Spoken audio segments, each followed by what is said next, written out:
everyone, and welcome to Game of Bros, yet another Game of Thrones podcast. I am your host, Chris Dashu, and I'm joined once again by my longtime friend, your friend and mine. I've known him since I was a child.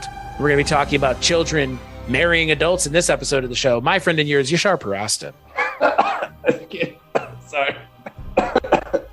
So Yashar keeps trying to do a dragon impersonation, and it's not working out for him. So maybe by the end of this run of the show, you'll have nailed it. I think so. I'm either that or I'm literally just going to have like no more linings in my lungs. Yeah. You're throwing, you're just like all your voice box and everything just destroyed. Would you rather have no voice box or have to have hair that looks like a Targaryen wig? Boy, yeah. I think I would rather have no voice because those Targaryen wigs seem really heavy. So on this episode of Game of Bros, we're going to be talking about the second episode of the first season of HBO's spin-off series, House of the Dragon. That episode is titled The Rogue Prince. So that episode aired August 28th, 2022. And this episode is all about the titular Rogue Prince. Who is that? Who is that man? That madman, that mad Matt Smith, that Daemon Targaryen's up to no good. He went on out to Dragonstone and he's looking to get some dragon eggs and have an heir of his own and then kill the king and become the heir.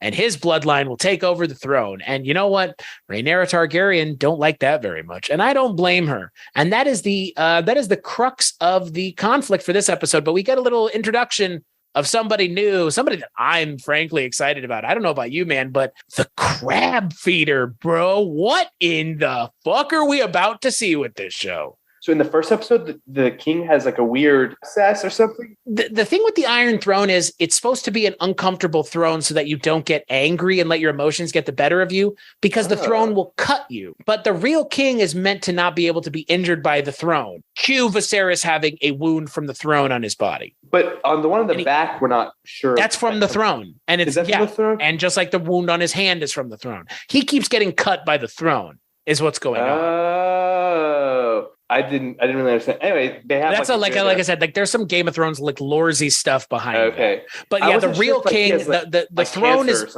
no, the Iron Throne is meant to be the way it is so that you are a controlled king or queen and you're not flying off the handle, because if you do, you fucking stab yourself. So the real king is supposed to be not able to be injured by the Iron Throne or get injured by the Iron Throne. Hence why Viserys in the first episode has a sore on his back. In this episode, his hand is screwed up now and he's sticking his hand into maggots. Yeah, he cut it at the end of like episode 1, and there is a 6 month or so time jump. Right. And then on top of everything else, we have 6 months. So this episode opens 6 months after the first episode. Daemon basically leaves King's Landing, takes over Dragonstone, which I think is the same place Daenerys was hanging out when she came to Westeros. Right. We get to see the throne room and throne room in Dragonstone looks very similar. Some of the CG, like especially of King's Landing, looked a little wonky to me. I don't know if I don't think they gave the show as big of a budget. Well, which is okay. Is it because the dragons look great and like I also but the dragons have to look great. But I wonder, like, is this the issue I'm talking about where like there's just so much content, these CG houses are like overworked, so it's not necessarily a lack of funds, but it's more of like literally just a lack of time. I think the budget for this show is going into the things that are important, like the CGI dragons, because this is the House of the Dragon show. It's about the Targaryens. Like they got to nail it. They're going to nail anything. Nail the dragons. And this one had the actual proper opening with the song, which I was into. Okay. I've seen takes of this online now, and I feel like we need to kind of mention it. The show's theme song is the Game of Thrones theme song. I'm not a fan, and I will tell you why. It evokes a show that I wasn't a fan of, and also this you were a fan of until the end. But again, my overwhelming experience with Game of Thrones, it like still is not super positive, and that theme song I do associate with the original run of the show. Why not do something different? It's not even titled Game of Thrones House of the Dragon. It's just House of the Dragon. I think if you really want to prove to me that we're starting fresh here, that we're trying to put our best foot forward, do the same intro, do something that evokes the original, invocation of the original. Even don't even evoke it, just invocate it. Look, Ramin Djawadi is amazing. If you've watched Westworld, He's just as amazing there as he but is like here. don't. I haven't seen the new season though, so I gave up after season 2.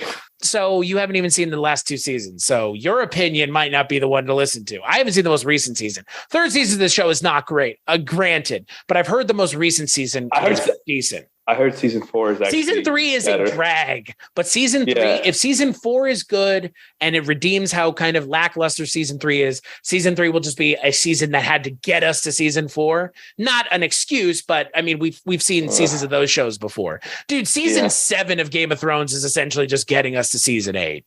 Like that's the way it felt in a lot of ways. Like people are on boats half the time, whatever. Bro, I'm into boats. But I really was like kind of taken aback that they used that theme song. I was not a fan. To the point we talked about in the last episode that we said, they wanted to kind of go back to the original Game of Thrones roots, which is why they chose this instead of The Longest Night or show that they had shot. Blood Moon was the title of that show. Oh. Blood Moon, yeah. At least that was the title it was shot under. Yeah, I'm sure it would have been interesting. Anyway, my point is like it's not surprising. And I mean, I fucking love the song. Everyone loves the song. No, I mean, when you hear the da na na na, I mean, you know what that is. Like the intro is different. The intro is different, but the song is the same. It's the same. It's not, dude. You could have done something like any little transformative something. I mean, even a show like Barney Miller changes its theme song. I mean, that show's in the 70s and it changes its own theme song from season to season. Like, but it's like all the Marvel shows have like that Avengers thing at the very beginning. So maybe my real problem is the commodification of Game of Thrones. Okay. Well, maybe that's what it is. Like I appreciate from a standpoint of like, we're trying to keep everything like 1-to-1, like this is Game of Thrones. So like, it's a unifying theme and it's a unifying kind of formula that we can use. Like, okay, so the next Game of Thrones show is going to have the same Game of Thrones music, but a little bit of a different intro, right? Yeah. That's now the expectation. I don't like that. I think that this is its own show. It should stand as its own show. And I think a theme song of a show, even if you, me, and everybody else hits that goddamn skip intro button, somebody spends their time making those intros. Somebody spends the time making those music. And I know Ramin Djawadi could have done an amazing theme song for this show that would have been something different and unique, but still hearkening back to the what we expect from the show. That's all I'm saying. It to me is just a weird choice for a show that I thought would have been trying to do everything in its power to not make me think about the last time I heard that theme song. Because the last time I heard that theme song was listening to the last episode of the final season of that show. And that episode is probably the worst episode of that show. One of the worst episodes of that show. Who do we make the king? Well, people like stories. People like good shows that don't shit the bed right before the show ends. Yeah, that's what people like. And you know what people like? This show seemingly because seems like people stuck around for a second episode. People are still talking about it. Yeah, and we've learned that healthcare in Westeros consists of just like putting your shit in a bunch of bugs or like having crabs eat it off of you. Well, so let's talk about a little bit about Prince Admiral Kragus Drahar, otherwise known as the Crab Feeder. Let's call him the Crab Feeder. Can we call him Mr. Krabs? Sure. Mr. Crabman, send me some crabs. What an interesting character design, huh? Was that so? That's supposed to be him at the end of the episode? Yeah, with the like weird like leather mask on. Yeah. He kind of looks like a character from a fighting game. Can't think of which character from a horror movie. Yeah, you mentioned it a little bit. I didn't know where you were going with it, but you said like Game of Thrones has some weird shit in it. Yeah, like the White Walkers. Like like that's when I think of the Crab Feeder. Like all I'm thinking about is the Night's King, which. Bad thing to make me think of. I'm sorry. Like, say what you will about the final episode of the last season of the show, but the way they handled the Night's King, the big bad of the series, like my hope is with the Crab Feeder is he's like a 2 or 3 episode or 3 episode villain, but like they give him enough to do in those 2 to 3 episodes that like by the end of it, you're like, I'm glad that he's gone, but I got enough out of him that I needed. Unlike the Night's King, who was like, they teased him for 8 seasons. And then when he showed up, it was like, well, we got a couple like cool battle episodes with him earlier, but like for the final battle, it was a bit. everybody has forgotten Hardhome because of how bad everything else is. Like, it's just, it's hard for where that character ends up at the end. It's so hard for me to like have any interest in revisiting. You know, it's like the X-Files for me. Like, if I were to go back and watch Game of Thrones, I probably wouldn't watch the Mythos episodes of Game of Thrones where they're focusing on like the myth arc of the Night's King and stuff. I would watch like the more kind of self-contained episodes of the show because they really just botched that completely. And my hope is with a character like the Crab Feeder, they have given themselves the opportunity to say, we saw how the Night King turned out. Maybe this Crab Feeder is not the villain for the rest of the show. I'm sure he isn't, but he is a threat to Matt Smith, to Daemon Targaryen, and he's also a threat to Corlys Velaryon because they have to team up now to fight him, is what it's kind of sounding like. He's an opportunity for Daemon. Right. So the crux of this episode is Mr. Krabs is basically fucking up shipping lanes. Corlys' whole thing is shipping lanes, commerce, and he wants his strength is the sea. The sea, yeah. And he wants the king to basically let him send his navy to go like crush, not a rebellion, but like basically these pirates. They're pirates. I mean, they're pirates. But because it's in the area of the free cities, the king has a mandate where like we don't basically instigate wars. Right. And he says like, who do you think is financing the Crab Feeders? Like, yeah. Because he's like, well, there's, they're not sovereign or whatever. He's like, obviously like the free cities are housing them. And so, they, even though they maybe found some WMDs, they didn't want to go invade immediately. Right. Like their hands are tied. And the entire kind of conflict of the episode is, does the king marry Corlys Velaryon's daughter, or does he marry the daughter of Sir Otto Hightower, his hand? Because if he doesn't marry Corlys Velaryon's daughter, the problem is he won't have Corlys Velaryon in his pocket forever. Yeah, so let's rewind a bit. So basically the king tells Corlys, like, he actually bucks up and shows some strength and says, I'm not going to do this. I'm trying to handle this diplomatically. So like Corlys is like, okay, the king kind of owes me one. Let's unite our houses, even though Corlys's wife is the king's cousin, the queen who never was. Right. So meaning his daughter would be like his second cousin, or I don't know. I mean, Targaryens fucked each other all the time, but it wasn't unusual, but they were related. And we hadn't seen the daughter yet, so we kind of didn't know who she was, how old she was. Almost feeling like the key phrase here. Yeah, because we knew like the king, could go younger, but we didn't know how young. So Corlys wants to marry off his daughter to say, okay, if I can't get like people fighting for me, at least like I know I'm basically guaranteed potentially line to the throne, or at least like my influence in the court. And he pitches the king on marrying his daughter. And actually everyone in the court, even like Otto, is basically like, yeah, like do it. Like you can bet her when she's 14, like she's 12 now, she'll be 14 in 2 years. Like and that in this universe, it's. And then we're introduced to Lena, and we have the world's most awkward date scene. It's a 50-year-old man with a 12-year-old child in a dreadlock wig. Oh, and her wig is. This is where the rubber meets the road, baby. Because this is honestly, where we kick the wig game into high gear here. I would have just hired a naturally blonde actress for that role, like because that wig was distractingly bad. I don't understand. I don't like for a show that looks as good as this show and with as high of a budget as this show. Like my God. Lena's like, I was just distracted because the whole scene's so jarring because she's much younger than you're expecting because you don't know how old she is. Which is the intent of the main.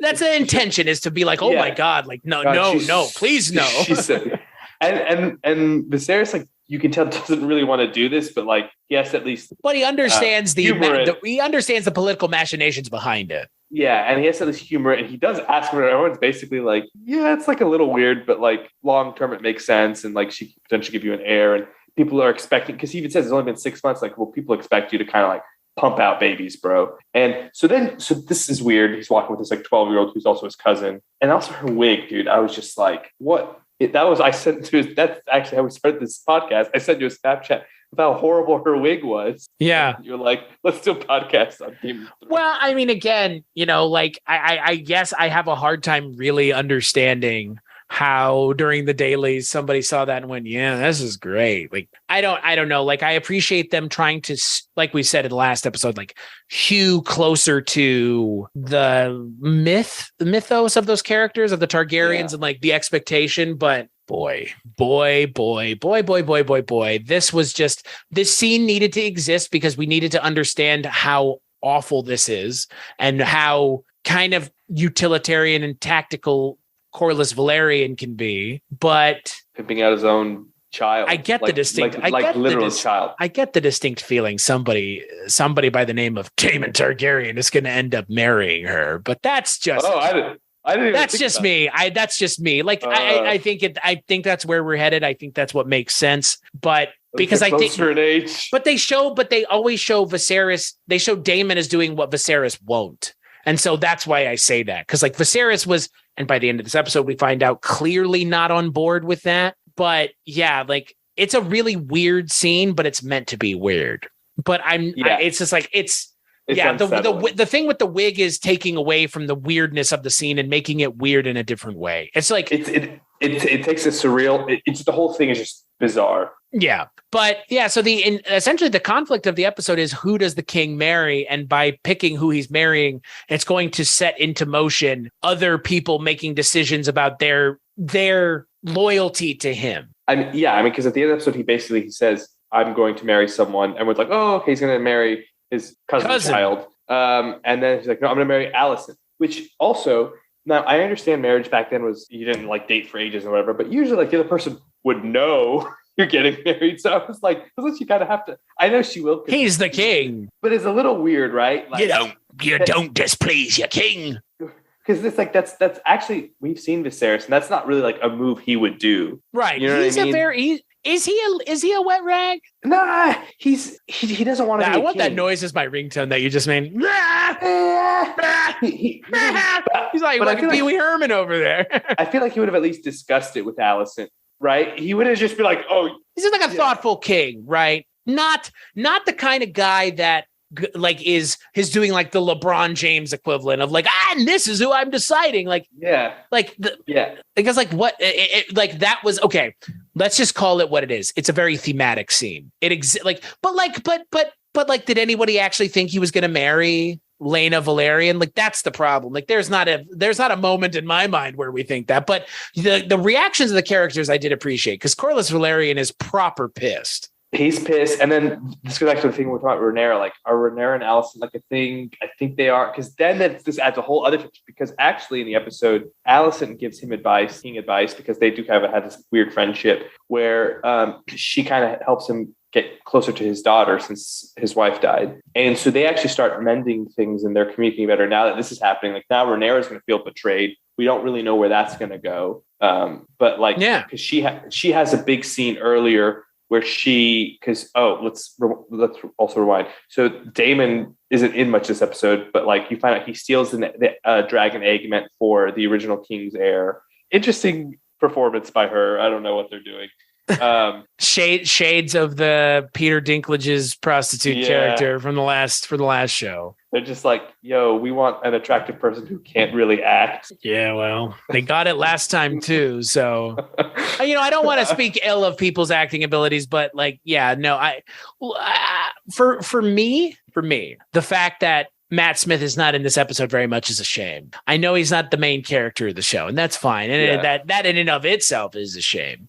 But when the scene between him and Rhaenyra on that bridge at Dragonstone is fantastic. So what you were talking about, Matt Smith goes to Dragonstone, he steals a dragon egg because he wants to have a kid. Having a dragon's egg in the cradle with the kid is Targaryen tradition. And so he's fucking with the king because he's taken like the king's son's egg. Right. Yeah. And she's not pregnant. She's not actually pregnant. Right. He's like, she's going to be pregnant eventually. We want the egg now. And it's like, maybe when she's pregnant, then you can have the egg. Because, again, he's trying to call the king's bluff, and the king tells Rhaenyra not to go interfere. He sends Otto Hightower. And look, the way the scene is set up, you expect that the moment that dragon shows up, he's going to charbroil those dudes on the bridge and they're not coming back. And then you get this great shot of Rhaenyra coming through the clouds and coming up on her dragon.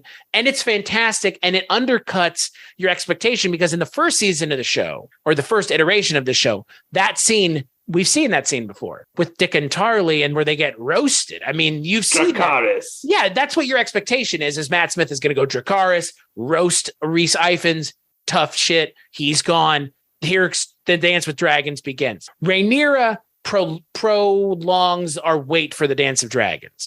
This is a moment where instead of zigging, they zagged, because again, 9 times out of 10, this scenario goes poorly. Everybody on that bridge is dead, but she shows up and diffuses it. I will say though, it did seem like I don't know plot hole, but tactically to go to Dragonstone, knowing he has a dragon and he's like a bit unhinged. It seems like a suicide mission. That's the way I interpreted it. Is like it's a suicide. Rhys Ifans' Otto Hightower doesn't expect to come back from Dragonstone. Was my interpretation. I'm just saying, like, why wouldn't they take a dragon rider with them? Like that just seems because like then they might take the dragon from them and have 2 dragons. I guess so, but it just seems like remember what happened to the Night King with his dragon. I understand that, but it's kind of like it's deterrence, right? If you have 2 dragons, you're less likely to like start roasting because. Yeah, but then if you bring 2 dragons, one of them gets hit by a boat that they didn't see. My point is, we're going to have so many opportunities to clown on the original show while doing this. But I mean, like I said, it worked for dramatic effect and impact. But like when you think about it, why would you go there without a dragon? It doesn't make any sense. And again, like that, that kind of goes back to what we talked about with the first episode, where there are just some things that are presented for thematic effect that don't really work and or serve the narrative in a smart way. It's like if you think about it too hard. Or even like think about it from a plot and storytelling standpoint. There are easier ways to do that, and there are easier ways to get there that aren't as clunky and kind of on the nose. Yeah, because it's like, okay, Rhaenyra has to show up because like it just has to, right? But like they do a sufficient amount of time. They do spend a sufficient amount of time ratcheting up the tension. So I appreciated that. Yeah. It did feel like there was some tension there for the first time in almost the entirety of this show's run. There, I was like, this is some genuine tension here. And we had that Kristen Cole. Well, it's also interesting because we get interested in Kristen Cole character who beat Daemon before jousting. He's like the king's official guard, basically. Well, there's the scene where Rhaenyra's first job as the new heir is to pick the head of the King's Guard, because Matt Smith's Daemon was the head of the King's Guard and he left. And so she is brought in, and it's that moment where you realize that she's smarter than everybody else, because Graham McTavish brings all these guys into the courtyard and he's like, oh, this guy won this tournament and this guy won this tournament and this guy won this tournament. And she just turns to him and goes, I want someone with fighting experience, because if he's going to protect the king, I don't want him to know how to joust. I want him to know how to kill someone and what it feels like to kill someone and be okay with it. And not saying that people who are jousting aren't, but they're athletes in a lot of ways. Yeah.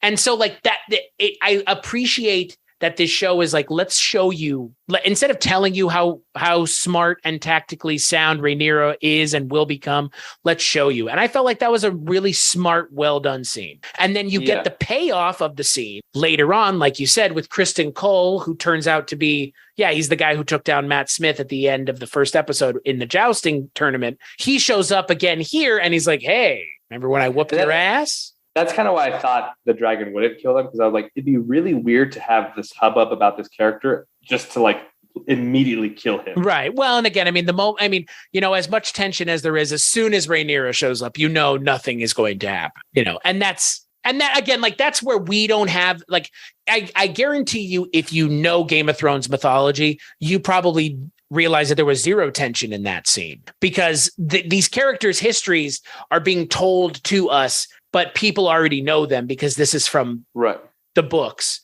Fire and Blood. So like, again, if you know this, you know that there's no tension in that scene. So we're coming at this as 2 people who don't have familiarity with this source material, which is nice, because again, if we did, our interpretation of the scene would probably be vastly different. And you do, and the interesting thing we learn about the scene is like the sort of relationship of closeness that's hinted at the first episode between Rhaenyra and Daemon is kind of like emphasized, even though like Daemon is on one basically and just kind of completely he's on the warpath. He wants to be the heir. He thinks he's the rightful heir, and he doesn't not have a claim. And you could argue like he has a chance he could kill Rhaenyra and become the heir, but like he does in his fucked up way. He loves her and like he respects her and vice versa. So like that's why I'm saying he's not a traditional, like, I'm just going to kill everything type of villain. Like he has lines he won't cross. Right. There is a level of gray to his character that it's appreciative.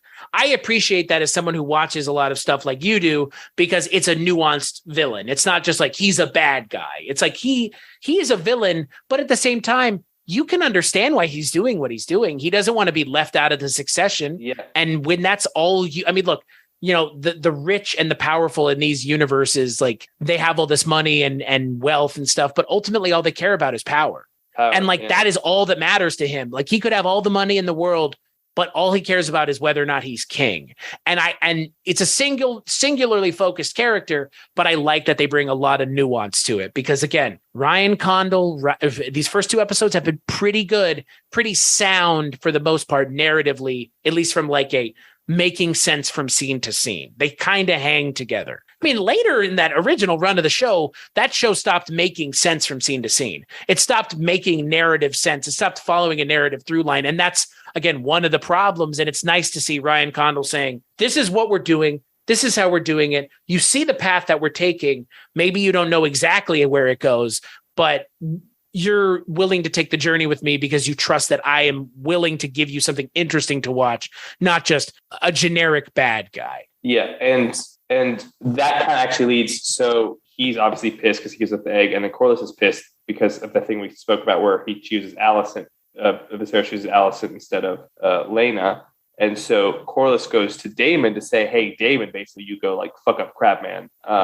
And so it seems like the way I'm reading this is like the conflict. Actually, it's not Daemon attacking the king. It's my guess is like Daemon's essentially going to start like potentially a war or something, trying to sort of clean up Corlys's mess without sanctioning that. And Viserys' mess in a lot of ways. Yeah. Well, Viserys did say he's trying to approach it by diplomatic means. We haven't seen what that entails yet. Right. But imagine if you're a person in that universe and you're watching Daemon Targaryen deal with the crab feeder and kill him and protect you. And Viserys is just seemingly sitting there. Who are you going to side with? Exactly. But I'm saying like, that's one way it could go, or it could go where he just like just starts conflict. Actually, a lot of people die and he doesn't actually even solve the crab problem. Right. We don't know.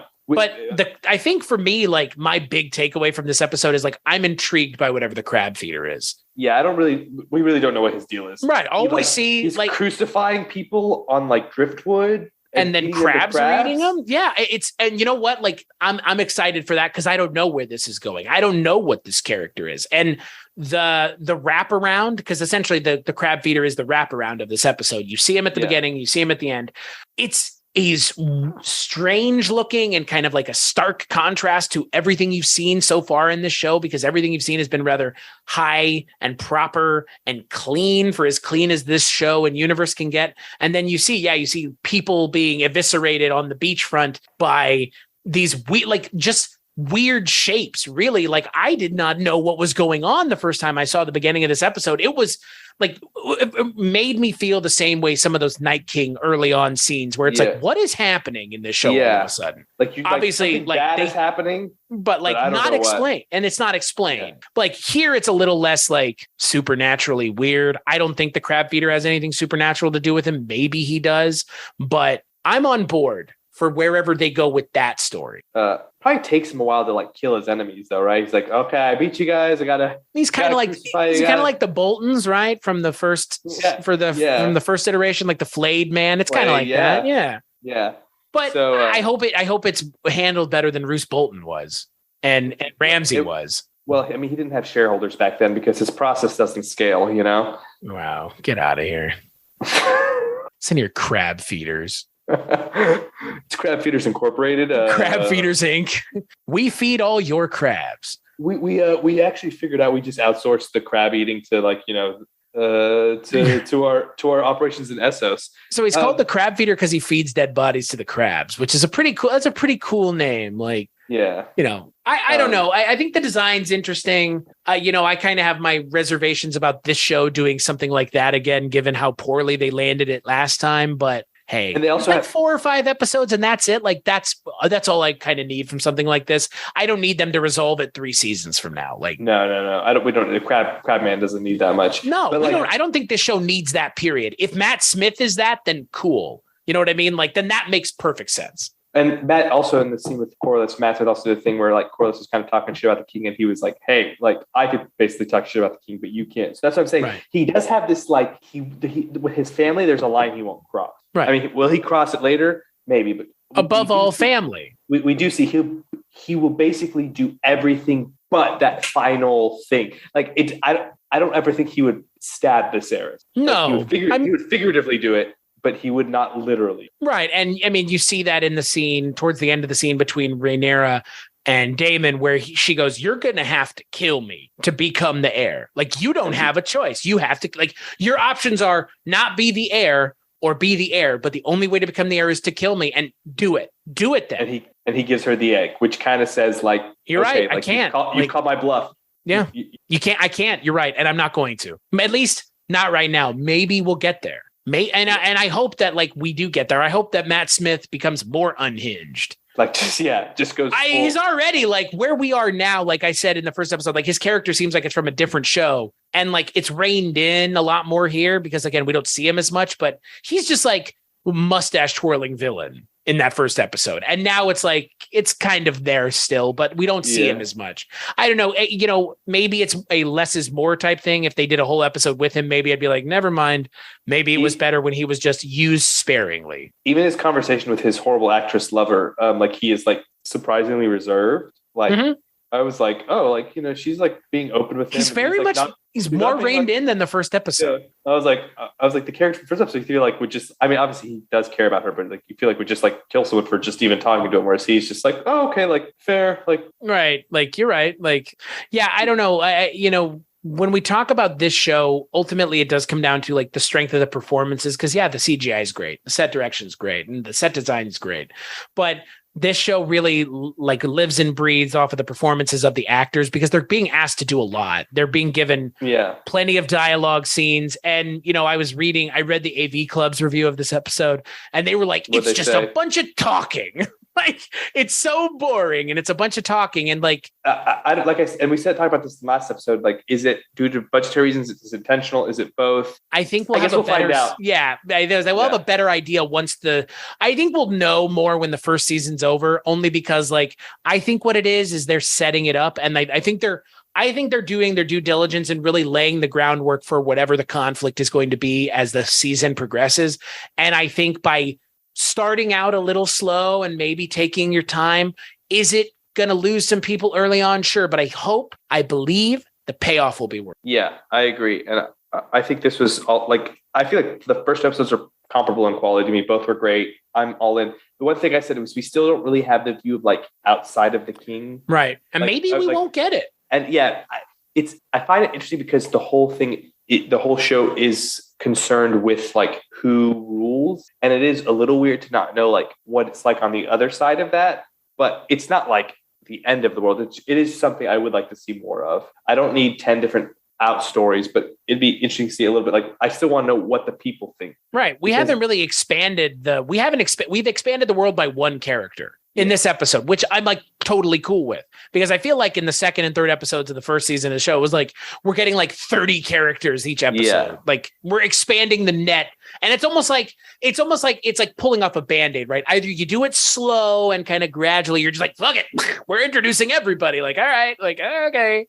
Because they introduced like 30 characters in the first episode of that show. Like, not even exaggerating. Like 30 goddamn characters are introduced in that first episode of Game of Thrones. And you don't even know who's important yet, right? Right, you don't know right. Like you have an inkling of an idea, and then it turns out, all but like one of them make it to the end of the show. All but two of them make it to the end of the show. So. Yeah, and like, I do expect this to be a smaller, just core cast of characters, right?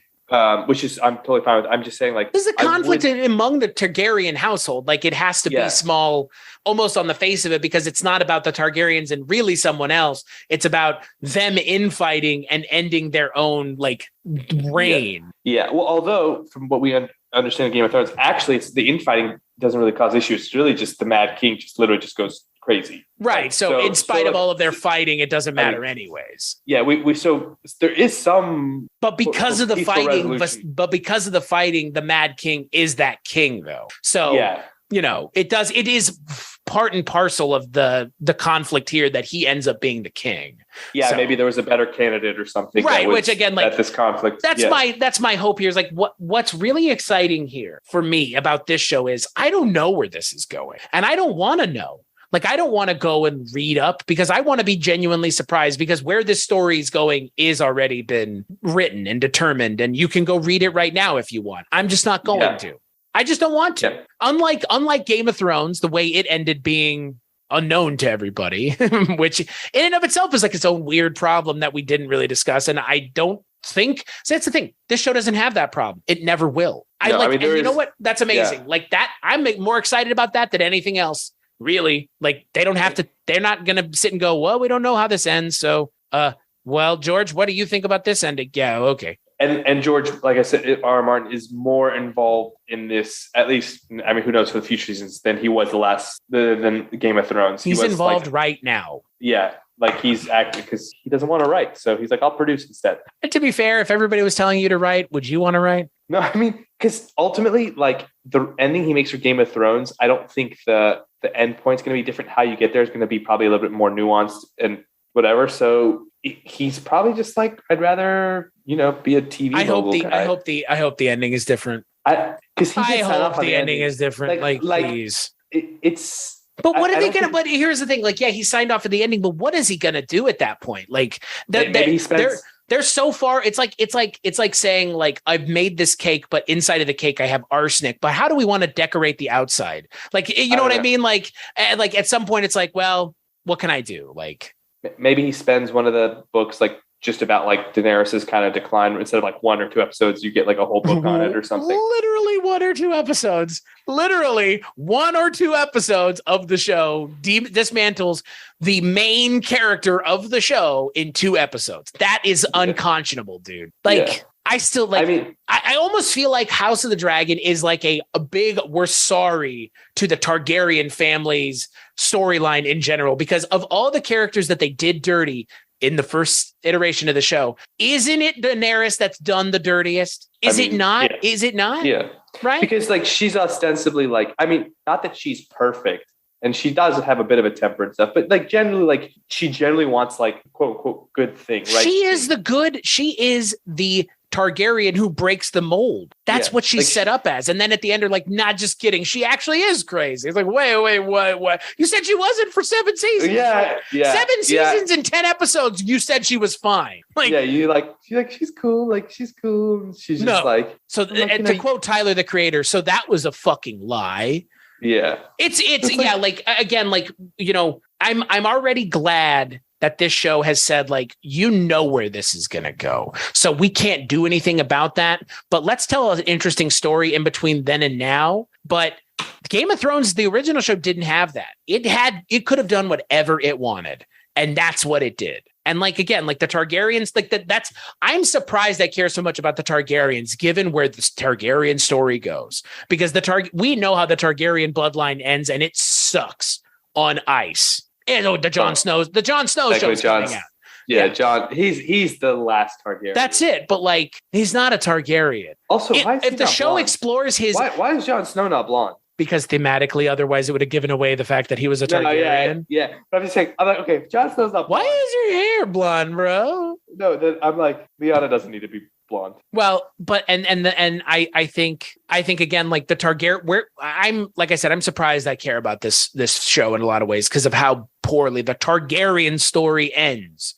Because it is the Targaryen story is the final season of the final 2 episodes of Game of Thrones, is the conclusion of the Targaryen story almost exclusively. And yeah, I shudder to think about revisiting those episodes, watching Daenerys blow up King's Landing. Like, just like, you know what? It's like, feels like such a weird ending for where this story is right now. But I'm trying to like forget so that I can care about these characters, because these characters are Daenerys' ancestors.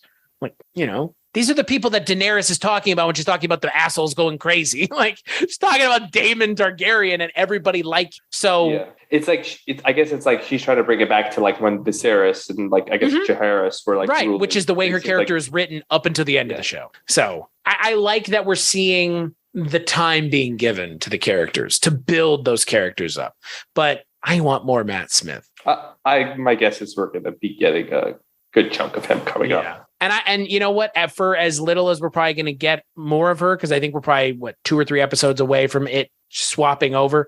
Millie Alcock is amazing in this episode. She's. I was actually thinking. I was like, she could have been really annoying, but like really precocious and just like the actress is like Matt Smith might be doing the most interesting magnetic thing, but I think of like the purely dramatic work, she might be the most impressive. She is 100%. She, again, like we mentioned in the last episode, she's in her early 20s, but she's portraying a character who's almost a decade younger than her. So that gravitas that an adult actor brings to the child teenager role, I think is really important, because what she is portraying is kind of this stoic tactical leader, which is not a female character that we've really seen on this show before. Even Daenerys, like we mentioned, was kind of motivated by emotion, and that's where the character ended up. I guess you could say Sansa, but like this character is starting here. Like Millie Alcock's Rhaenyra is already tactically sound from like this episode. We're going to see what this, because like I said, it's Alicent, her lover or whatever. Now that Alicent is going to be, I guess, engaged to her, or I guess her stepmom. Yes. Like her friend her possible lover is now her stepmom. Which I think I've seen that movie. And you know what? I don't know if there will probably be conflict that stems from that. It'll be interesting. I'll be excited to watch that. But and also that means like she could potentially, I'm assuming, has the kid that's then takes the heirship. Not that Rhaenyra really wanted it, but it will take the whatever. It's always more of a put upon. Yeah. It seems like begrudgingly the king made her his heir. But again, she's slowly proving herself to be a competent heir, beyond worthy. I mean, again, you see the thing with her picking the Kingsguard. You see her showing up and preventing bloodshed between Daemon and Otto Hightower. So I maybe she's verging on a little too omnipresent, too good, like not flawed at all. But I'm okay. You know what? If they bring that to the adult version of her character here in an episode or two, I'm okay with it. Set that stage. Give me an idea that like she is as tactically sound as she says she is. And my guess is the Alicent thing's going to kind of knock her off, like her game. Her game, like she's gonna. I don't know. We'll see. I mean, we'll see. I guess. Episode in a week. So episode two was pretty good. Yeah, I mean, so far so good. No complaints. Like these episodes are quality wise just as good as any of, like, maybe not the best episodes of Game of Thrones, but just as good as like when Game of Thrones was good. Like you'd say, like, this is it. Yeah, this is a pretty good show. And you know what I'm not missing from this show that was so present in that first season of the original show? I'm so glad that this show is not like throwing tits and ass at us like crazy and just like it was so unneeded. Like it became a joke later in the show. You know, like people were making jokes about like, hey, how many tits and ass are in Lord of the Rings? None. Because it doesn't need it. Like, and I'm not saying Game of Thrones needed it, but like the first season of that show, like I think there's a lot more tits and ass in that than you even remember. Like it's prolific how much there is, and it was all females. It wasn't that like there were dudes hanging brain. Like it was primarily full hanging frontal brain. I haven't heard of that one. Hanging brain. Like there were not as many. There was like that whole backlash of the show. Like, is this show like doing too much is it like excessive with the female nudity? Because they never represented male nudity until like way later into the show. I think the first time they really represented male nudity was that the first season's or the fourth season's like first or second episode where Pedro Pascal is like, bisexual. No, but he was with a woman and a man. You remember that? Very early on, and it was like his introduction scene was like he was like, why they call me the Sans. Yeah, like something to that effect. I'll be making more money off of another franchise than you'll ever believe. Also, while Pedro Pascal probably had like the most prolific career out of anyone from Game of Thrones, like post Thrones, like Sean Bean was already quite famous, but like and most main actors have like good careers, but he like. I don't know. His agent is unbelievable. Do they? Has anybody really escaped the orbit of Game of Thrones in a substantive way yet? Richard Madden's done some TV shows. He's in the Eternals. Kit Harington was in the Eternals. He's in the Black Knight. The Eternals. Remember that movie? I don't. Yeah. Where were they when Thanos was fighting? Oh, they had to write a whole scene about that. Yeah, of course. Convenient. Man, I'm sorry, but like I think I'm marveled out, man. Like, I think I've gotten there now. I think I'm right back to where I was in like 2010. The new Black Panther, he does. Did you see the last two Marvel movies? Or the last I didn't two? see Thor Love and Thunder, but I saw Doctor Strange and it was not good. I thought you liked Doctor. It was okay. It was, but I've Doctor. watched it twice since and I don't like it as much as I did. Oh, okay. Yeah, I liked it, but Thor was solid. Anyway, we're on a path here with this show that I am excited to be on, as I think you are as well. I think I think, as you've said, I think we're both excited to be on this journey with the show and that the show is doing something a little different. You know what? Actually, before we end, I did want to talk about one specific scene. What did you think of the scene between the Queen Who Wasn't and Rhaenyra, between Eve Best and Millie Alcock? It's interesting because it's like you can tell she doesn't really want to pimp out her daughter, but like she's willing. She's played the game. Yeah, I mean, and she lost, and she lost. Like she is a loser in the Game of Thrones. Like that's the way her character is being, painted. And she does have this like resentment about not being queen, passed over. Which,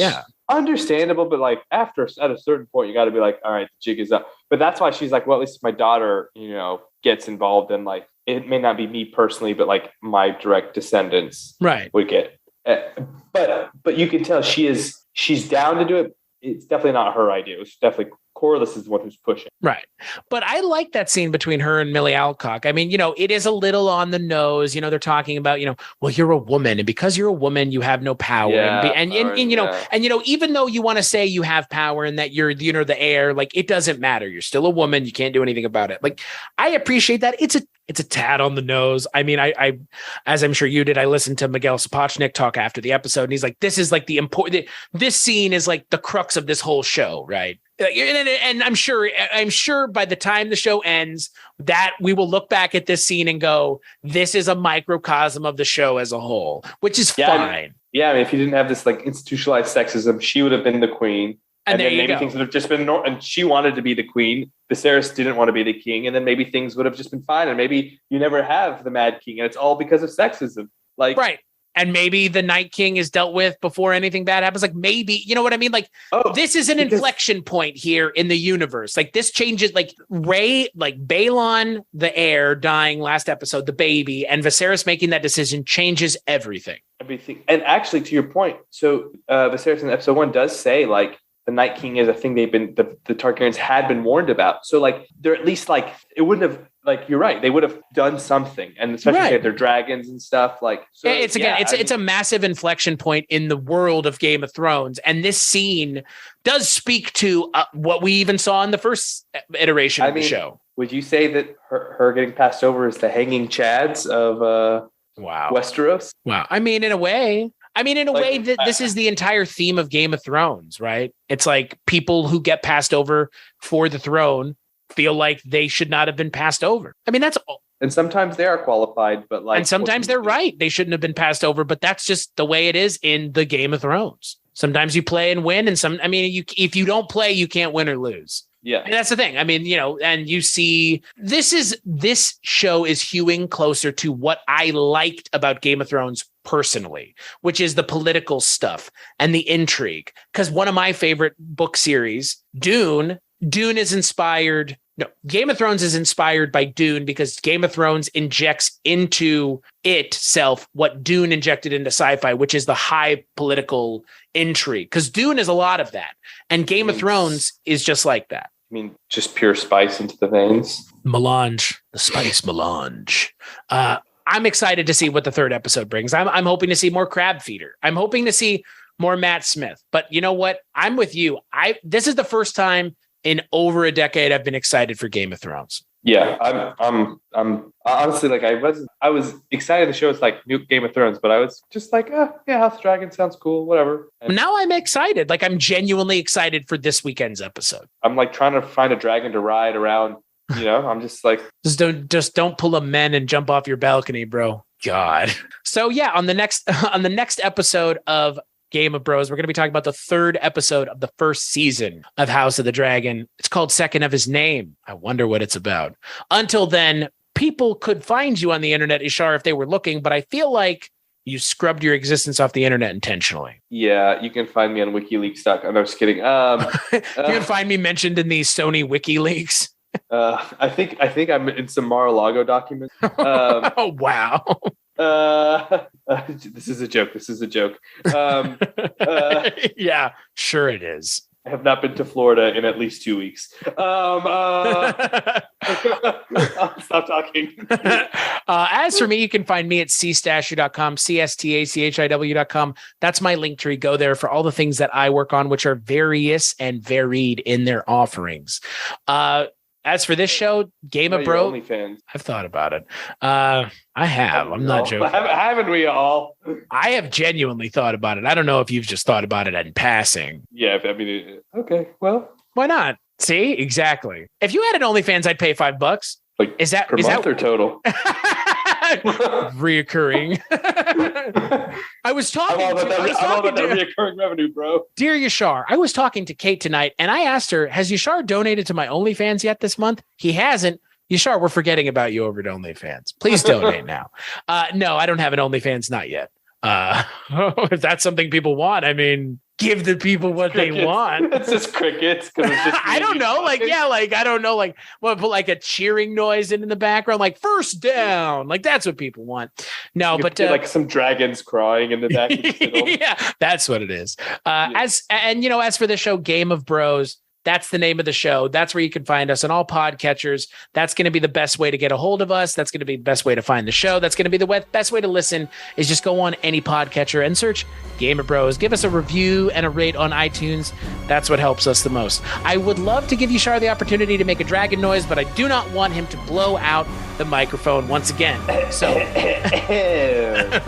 well, did someone say Dracarys? Worth it.